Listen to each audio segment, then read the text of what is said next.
और यदि कोई जाएगा भी तो हम उसे दंड देंगे। तब उस समय यज्ञ प्रारंभ हुआ। श्री ब्रह्मा जी, श्री विष्णु भगवान, राजा इंद्र, कुबेर, वरुण आदि समस्त देवताओं से यज्ञ में गए, लेकिन भगवान भोलेनाथ को छोड़ दिया राजा ने, और भगवान के बारे में किसी ने नहीं कहा। तब यज्ञ प्रारंभ हुआ और यज्ञ में समस्त देवता लोग विमानों में बैठकर जाने लगे। सती माता और भगवान महादेव जी कैलाश मंडल में बैठे हुए हैं। विमान चले जा रहे हैं, मृदंग नगाड़े बज रहे हैं, देवताओं की जय जयकार हो रही है, सुंदर सुंदर ध्वजा पताकाएं लगी हुई हैं। सती माता सोच रही हैं कि यदि भगवान महादेव जी की समाधि खुल जाए तो हम भी अपने पिता के यज्ञ में जाएंगे।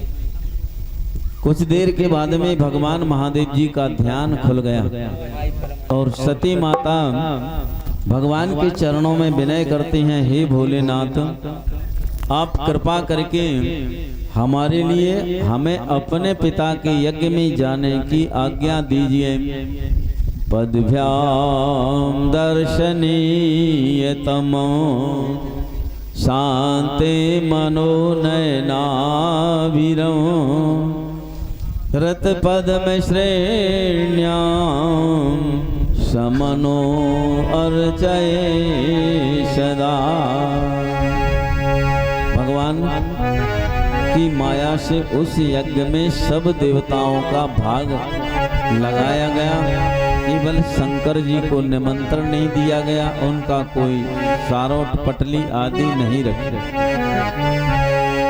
जब भगवान महादेव जी का ध्यान खुल गया तब सती ने आज्ञा मांगी, हे स्वामी, हमारे पिता के घर में यज्ञ हो रहा है और आप आज्ञा दे दे तो हम अपने पिता के यज्ञ में देखने चले जाएं।